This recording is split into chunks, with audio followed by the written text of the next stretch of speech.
Vamos falar de Vasco da Gama e Atlético Paranaense. De novo, como aconteceu na segunda-feira, de virada o Vasco bateu o Furacão por 2-1. A equipe fez umas mexidas, não é? O Rafael Paiva, o time reagiu, golaço do Pumita e teve lei do ex, né? Com o Hugo Souza também, que tava lá. Hugo Moura, Hugo Souza do Corinthians, já tô trocando as bolas aqui.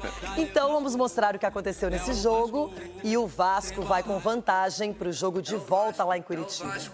É o Vasco, é o Vasco. É o Vasco, é o Vasco. Mesmo jogando em São Januário, o Vasco não vivia uma noite inspirada. Levou pressão do Atlético Paranaense desde os primeiros minutos. O ataque de Payet foi para fora, assim como o chute de Lucas Piton. Aos 31 minutos, Christian acertou essa bomba para abrir o placar. 1-0 Atlético. Gol do Atlético Paranaense. Na volta do intervalo, Mastriani teve a chance de ampliar e encaminhar a vitória. Desperdiçou. A partir de então, o Vasco começou a ensaiar uma reação, empurrada pelo torcedor. Na primeira chance, Puma chegou a ouvir o grito de gol. Foi para fora. 2 minutos depois, ele caprichou melhor no chute. Golaço para deixar tudo igual. 1-1. Fiquei lamentando no primeiro chute que não pudo entrar. Achei que era uma bola que podia fazer o gol. E, bueno, no segundo chute, la verdad que queria que entrasse só e por sorte entrou, assim que muito feliz. O lateral uruguaio, que jogou com Juan Esquerdo no Nacional, homenageou o amigo que faleceu na última terça. Eu joguei com ele, compartimos ano juntos no Nacional muito bom e uma perda muito injusta para o futebol, para nós, para a família. Voltando às 4 linhas, com o empate, o Caldeirão precisava de um último tempero para voltar a ferver. E coube a Hugo Moura ser protagonista da festa. Hugo Moura! Gol!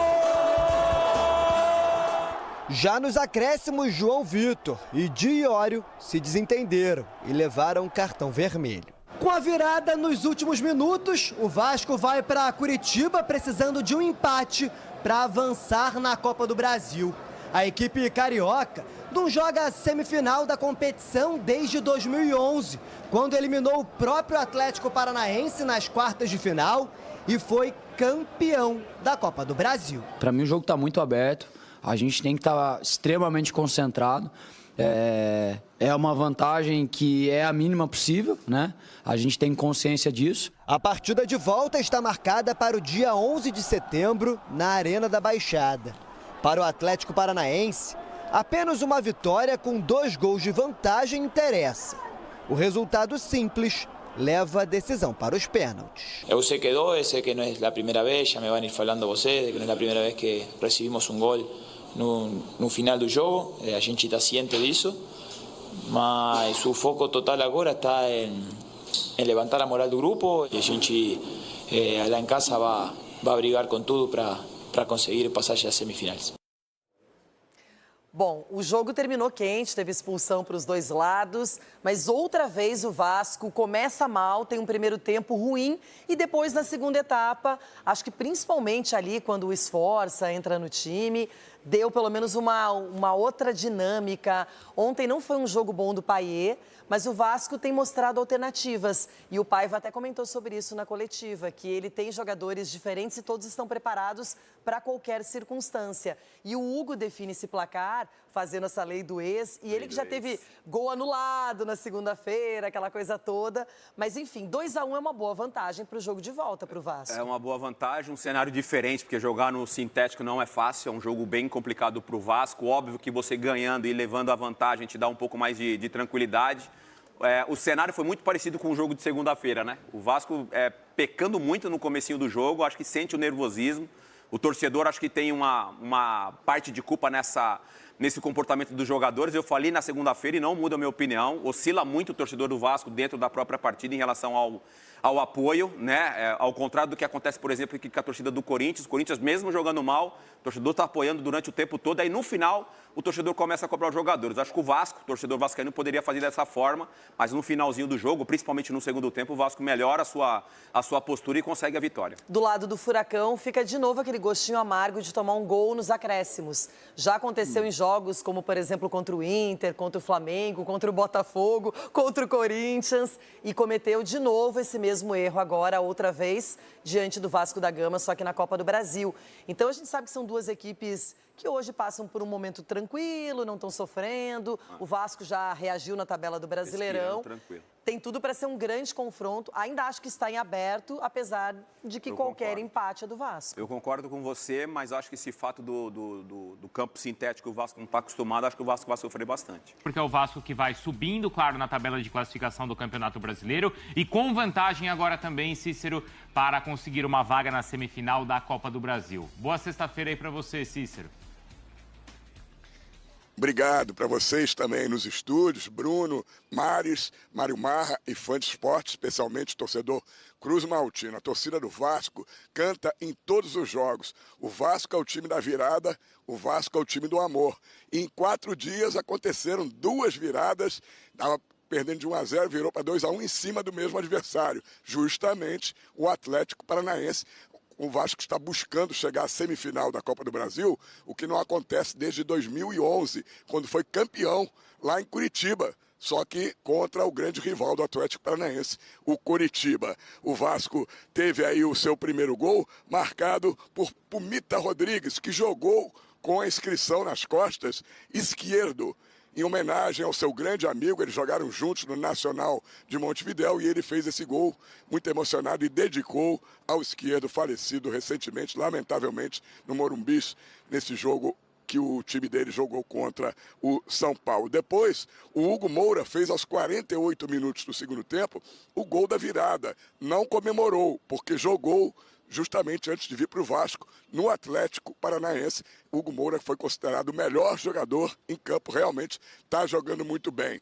E o Vasco teve a estreia do Jean Davi, que até ontem era Jean Menezes, veio do Toluca do México, é chileno. O que acontece? O Jean Davi, se você botar no Google, não aparece, porque ele era Menezes até ontem. Então, a partir de agora, ele pediu para ser chamado de Jean Davi e ele colaborou com o gol de empate do Vasco, dando o lançamento, né, para o Ryan, que culminou com o gol do Pumita Rodrigues. Diante deste resultado, o Vasco agora, em Curitiba, se classifica dentro de 13 dias, lá na Liga Arena, o jogo de volta, com vitória simples, com empate, e se perder por um gol de diferença, a decisão da vaga será nos pênaltis. O Vasco só será eliminado se perder por 2 ou mais gols de diferença. Daqui a pouco eu volto para falar mais deste Vasco da Gama, o time da virada, o time do amor. Obrigada, Cícero. E você está mais do que convidado e voltará, então, para a gente falar mais. Lelê. Sim. Isso. É que faltou o, entendeu? Ficou Lelê, o time da virada. Eu falei, ué, time do amor. Não rimou, mas tudo bem. 4 vitórias, 3 empates, nenhuma derrota nos últimos 7 jogos. 71,4% de aproveitamento, 12 gols marcados, 7 sofridos. Não perde desde 28 de julho contra o Grêmio. Nós estamos falando de um Vasco, Mário Mar, que não necessariamente... não é um Vasco que não sofre, né? Que ontem teve que buscar uma virada. Mas que ele voltou a ter a força de São Januário e que o torcedor acredita que até o último minuto o Vasco pode e consegue fazer esse gol e virar e garantir 3 pontos ou sair na frente numa Copa do Brasil. Eu tenho muita dificuldade de falar de maturidade no trabalho, porque não dá para falar. O trabalho é um trabalho novo e o Vasco tem sido montado, né? A gente acabou de falar, o Cícero acabou de falar aí da chegada do Jean Davi, jogadores que estão tendo a oportunidade de jogar e tal. Então, já que não dá para falar de maturidade, eu vou optar pelo momento. Tem muito tempo que não é um momento tão legal. Eu não acho que as coisas sejam sólidas em campo. A Mari já destacou ali, né? Antes, quando a gente estava abrindo, na hora dos melhores momentos, como foi o gol que sofreu o Vasco, né? Muito parecido com o... Não parecido assim. A falta de ação de quem está marcando é parecida com a falta de ação de quem estava marcando também no meio de semana, no final de semana, né? No jogo contra o meio, na segunda-feira, no jogo contra o Atlético Paranaense. Jogadores observando e pressionando pouco, defendendo pouco o gol do Léo Jardim. Ou seja, tem problemas. Por outro lado, o Vasco tem evoluído em situações que são bastante interessantes. O Vasco tem conseguido reagir. O Paiva, ele mexe e as mexidas dão resultado. De novo ele mexe. Ele estava perdendo, veja bem, hein, gente, era um jogo de Copa do Brasil. Ele estava perdendo por 1-0 em casa. E ele tira o principal volante de marcação. Ou seja, ficou louco, né? Não ficou louco. Ele entendeu que o jogo precisava, pedia um passe mais qualificado, uma aproximação maior e pedia mais velocidade pelos lados do campo. Deu tudo certo, ele não teve medo da mexida, deu tudo certo. Então, acho que a gente está, apesar de não poder falar de maturidade, acho que o torcedor do Vasco tem que curtir esse momento como um momento de mais esperança, de que dias melhores vão aparecer mesmo. E qual que é a principal virtude desse Vasco? Porque a gente está vendo aí, revendo os lances e falando dos destaques do jogo, a gente não falou, de novo o Verratti apareceu para salvar o Vasco. A gente não está relacionando isso a um jogador. Então, qual que é a principal virtude desse Vasco que simplesmente não perde mais, Mari? Bruno, eu acho que esses são alguns pontos, assim. Eu acho que, primeiro, é a organização como instituição mesmo. Então, assim, se a gente volta um pouquinho no Vasco da temporada passada, ele também emendou sequências positivas. Ele também emendou sequências sem perder, jogos bacanas, venceu o Clássico, venceu o Botafogo. Enfim, ele também teve os seus momentos ali que partiram muito da janela do meio do ano, né? Então, com o Verratti, principalmente, enfim. Mas ele quase foi rebaixado, né? Ele precisou brigar até o fim. Então, ele termina a temporada num péssimo momento e aí ele vira o ano acumulando questões da SAF. Acumulando brigas internas, acumulando péssimas decisões, dá uma insegurança para o torcedor, uma instabilidade para o elenco. E aí, enfim, chega o Pedrinho, afasta a SAF. Eu acho que você começa a organizar de dentro para fora e aí você aposta no Paiva, que te dá um retorno muito profissional e muito técnico. Então, eu acho que organizou como instituição, você deu confiança para um cara que tem qualidade, que tem um trabalho e que é conhecedor do grupo. E aí eu acho que as coisas foram acontecendo de fato para o Vasco. Ele foi passando essa confiança que vem do banco de reservas com um trabalho que dá resultado. Dos últimos 14 jogos, o Vasco só perdeu 2. Lembra aqueles 2 jogos que a gente falou que seria até natural que perdesse? Para o Grêmio e para o Atlético. E mesmo assim, naquelas 2 derrotas, lembra que naquela época já teve torcedor falando, mas será que o Paiva, será que tal, né? E aí é importante também o vascaíno saber que a sequência próxima agora a gente estava vendo, né, Marra? É uma sequência difícil e longe de São Januário, que você estava elogiando. Os próximos 5 jogos são fora, porque ele pega o Vitória, pega o Flamengo, não é em São Januário, ele mandaria um jogo com o Palmeiras, que vai ser em Brasília, ele joga com o Atlético Paranaense também fora e joga contra o Cruzeiro. É puxado, né? É uma sequência difícil e, assim, é possível que o time oscile. O Vasco é ainda tem a segunda pior defesa do Campeonato Brasileiro. Ainda tem, sofreu 34 gols, só não sofreu mais do que a do Atlético Goianiense. Não, eu acho que essa atitude de defesa precisa melhorar mesmo. O torcedor do Vasco lembra dos 2 últimos gols que sofreu contra o mesmo Atlético Paranaense. Foram gols que o Vasco observou. E é uma característica do trabalho do Varini, que ele ainda não... É um trabalho recente também, que ele ainda não conseguiu a tal maturidade. É um time que troca muito passe, troca muita posição, é um time que vai girando, envolvendo o adversário. Era a característica do trabalho dele no Defensor. Vou lembrar, o Defensor perdeu o primeiro título da temporada para o Liverpool com gol, inclusive, do Luciano Rodrigues, do Lúcio Rodrigues, que está no Bahia agora. Era um título de Copas. 1-0 para o Liverpool do Uruguai. 72% de posse de bola para o Defensor. Time do Varini. Envolvia, mas não conseguia fazer gol. E ele no Atlético Paranaense, que ele tem melhores jogadores, ele tem conseguido envolver e fazer gol. E o Vasco precisa melhorar a postura defensiva. O Hugo saindo mais para o jogo. O Hugo ontem fez a melhor atuação dele com a camisa do Vasco. Eu acho que ele já vem numa fase boa. É um jogador que não chegou com o selo de vai resolver, mas está resolvendo para ser esse camisa 5. Até com a entrada do Esforza, ele fica mais um 8 ali, né? Chegando mais à frente. Mas dominante na marcação, fazendo as coberturas, jogo físico e todo mundo. E ontem até se apresentando para jogar. Então foi um gol que coroa o momento dele, a grande atuação. Ele tinha feito um gol já na segunda-feira que foi bem anulado. Além da entrada do Esforza, o Rafael teve muita coragem. Porque o Payet fazia um jogo muito ruim, lento, displicente, errando várias bolas ali na saída de jogo porque queria fazer lance de efeito. Quase que o Vasco toma gol de contra-ataque por conta disso. Obviamente, quando ele acerta, sai uma jogada de qualidade. Ele acertou no primeiro tempo, por exemplo, a bola pro Piton. É um jogador diferente tecnicamente, mas a rotação tá bem abaixo. O nível de intensidade dele tá abaixo, não estava bem. E aí o Paiva, você é o Paê, mas você não tá rendendo. Não só ontem, né? Não só ontem, né? Não tá bem, não voltou muito bem depois. Tecnicamente, é o que você falou. Quando ele tá com a bola no pé, ele sabe o que fazer. Mas ele não consegue botar dinâmica, às vezes. Intensidade parece que tá abaixo, né? Muito abaixo. E ele dividiu reações da torcida, né? Muita gente vaiou, outros aplaudiram naquela de incentivar, porque sabe que é o Paiê, mas realmente foi uma partida ruim. E aí não tem como ele reclamar. Se ele saiu um pouco insatisfeito ali. Deu pra ver que ele saiu insatisfeito. Nenhum jogador gosta de sair. Não vou criar polêmica em cima disso. Só que ele não tem nem como reclamar, porque o time melhora a partir da série dele. E o Rafael Paiva mostrou coragem. Não tá rendendo, sai. Entrou o Jean Davi, sai muito da direita para dentro. O gol sai dele vindo por dentro, dando o lançamento pro Ryan, que passa a ficar mais dentro da grande área. Outra solução criada pelo treinador, porque o Ryan estava jogando na do Adson, né, mais à direita.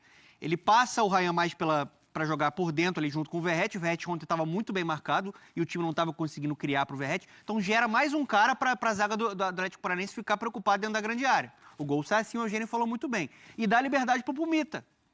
O Pumita tem uma vocação muito maior ofensiva, né? O Paulo Henrique marca muito melhor do que ele. Então, assim, mexeu bem o Rafael Paiva, melhorou o time na temporada e ontem ganhou o jogo passando muito pelas opções dele. Ele teve coragem, ele fez modificações que foram realmente a chavinha para a virada importante do Vasco. Um confronto muito duro, é uma vantagem pequena, mas é uma vantagem dentro do confronto para se jogar daqui a 2 semanas, né? Dia 11 de setembro. Tem a data FIFA agora, dia 11 de setembro, em Curitiba, contra o Atlético Paranaense. Só para somar em cima desse currículo recente do Rafael Paiva no Vasco, amanhã tem um encontro gigantesco, né, no Rio de Janeiro. Líder contra vice-líder, não é? Fortaleza e Botafogo. O Vasco do Rafael Paiva eliminou Fortaleza da Copa do Brasil. O Vasco do Rafael Paiva impingiu, gostou dessa, professor? Bacana, ao hein? Fortaleza, sua única derrota nos últimos meses. Bacana. Eliminou na Copa do Brasil e venceu no Brasileiro. Não, é isso. Essa única derrota nos últimos meses do Fortaleza foi para o Vasco. Fortaleza que é hoje o líder do Campeonato Brasileiro. Então, é leitura, é entendimento de jogo. E eu vou voltar no primeiro jogo que ele entrou como interino. Ele entrou como interino após a saída do Ramon Dias. Sim. Antes da chegada do Álvaro Pacheco. Acaba o jogo, Foi um depois empate. da goleada pro Criciúma. Deve ter sido o primeiro jogo depois daquela goleada. É um empate. Não, isso. A goleada de 4-0 pro Criciúma em São Januário. Sim. E aí ele consegue um empate. Fortaleza fora. Consegue um empate com Fortaleza na Copa do Brasil, no Castelão. E ao final do jogo, é uma cena que a gente na hora até achou estranha, a gente até brincou com ela. O Maicon dá uma entrevista na saída do campo falando o seguinte: vocês estão dizendo que o Vasco não tem técnico, porque era interino, né? Sim. Ele estava esperando a chegada de um novo treinador, que acabou sendo o Álvaro Pacheco. Ele falou: o Vasco tem técnico sim, é o Paiva. Quem foi que falou isso? O Maicon. O Maicon. God of Zaga. God of Zaga, que o pessoal brinca. E na hora todo mundo disse: peraí, o cara é um interino, tá aí, tá tapando um buraco, não é técnico do Vasco, né? E olha que aquela frase dele lá se for mostrando hoje uma frase acertada. Que interinidade difícil, né? Meia culpa nossa. Entre uma goleada de 4 para o Criciúma e uma de 6 para o Flamengo. Nossa. Quando ele entrega para o titular. Agora, eu estava pensando aqui no que o Eugênio falou sobre ele ser a grande revelação de técnico. Eu concordo e assino embaixo. Tem o Seabra também, mas não vive um bom momento agora. E até porque, para mim, Fernando Seabra não é tão revelação assim. Sim. Fernando Seabra já tinha uma amostragem de trabalho. Mas é revelação, professor. Sim, time mas de cima, não é? Mas assim, entre Eu acho que é. É porque agora ele é o técnico, né? Ele é o personagem principal. No ano passado ele fazia dobradinha com o Autuori, né? Mas muito da parte tática era quase não moldado aparecia, por ele. né? Mas o Seabra, por exemplo, a gente já sabia a ideia de jogo do Seabra. Quando ele assume, ele não é uma total incógnita, né? O Rafael Paiva é uma grata surpresa, assim. É um dos critérios que eu tomo quando voto em revelação. Qual é o mais fresquinho no sentido revelação? E ele é, né? O Paiva... Diga. Desculpa, só para pegar essa carona, ele quebrou paradigmas, cara. Porque, assim, tudo que você pensa de um técnico que não tem experiência, ele passou por cima. Ele pegou um time esfacelado mentalmente, Um time com diversos problemas coletivos, desorganizado. O clube em ebulição. Sai 777, entra o Pedrinho, que foi corajoso para salvar o Vasco. Situação financeira complicada, administrativa, a pressão. Quando você fala de Vasco, você está brigando dentro da zona, é sempre muito complicado. A pressão ainda é maior para os jogadores. Torcida indo em porta de hotel, em treinamento, todo mundo pressionando. Mesmo assim, mesmo com essa falta de experiência, ele ganhou o grupo, ele melhorou o rendimento de jogadores. Paulo Henrique, Hugo Moura, Adson, vai fazer muito falta no final do ano. O Piton voltou a jogar bem, a ser decisivo. Então, assim, ele passou por provações, por testes que, assim, a torcida de fato tem que abraçar. E tem outra coisa que é algo muito valioso para o torcedor do Vasco hoje. O Vasco voltou a ser dominante em São Januário, com ele. Nós vamos mostrar uma tela sobre isso já já. Acho interessante você completar a sua fala dizendo que a torcida tem que abraçar. Todos vocês aqui exaltaram o trabalho com vários detalhes. Eugênio trouxe detalhes, o professor trouxe, você trouxe de jogadores que ele melhorou o futebol. Eu só fico triste que na primeira instabilidade, como vem acontecendo com o Cruzeiro, o Vasco não vai ficar ganhando sempre. O Palmeiras com o Abel Ferreira não ganha sempre. O Flamengo com o Tite não ganha sempre. O Real Madrid com o Ancelotti não ganha sempre. O Vasco vai ter problemas. Não vão começar, eu sei que vão, mas eu estou pedindo, não vão começar a encher o saco, desculpe o termo, e falar que o técnico não serve, que é estagiário, que isso, que é... É isso aí, família vascaína! Que vitória gigante foi essa do nosso Vascão! A imprensa esportiva está rasgando elogios e com muito crédito, com muito merecimento. A equipe do Vasco jogou muita bola. Fizemos acontecer ontem no estádio São Januário. Fomos atrás do resultado, buscamos e agora vamos conseguir a classificação lá dentro da Arena da Baixada, lá em Curitiba. Essa que é a verdade. O Vasco vai se classificar para a semifinal da Copa do Brasil. Estou muito confiante. E assim, o Rafael Paiva vai montar uma estratégia muito boa, né? Para que a gente chegue lá em Curitiba e consiga essa grande classificação. Por mim tá fazendo gol, Hugo Souza fazendo gol. Então assim, Payet não fez uma grande partida, né? O Rafael Paiva sacou, né? O francês, e assim, logo depois que ele sacou o Payet, né? E colocou o Sforza, o time do Vasco melhorou e melhorou muito. Então é isso, temos que comemorar, temos que ir pra cima deles com tudo. Vocês concordam? Quero ouvir a opinião de todos vocês. Então é isso, família vascaína, eu tô indo nessa. Se inscreva no canal, deixa o like. O sentimento não pode parar. Fiquem com Deus!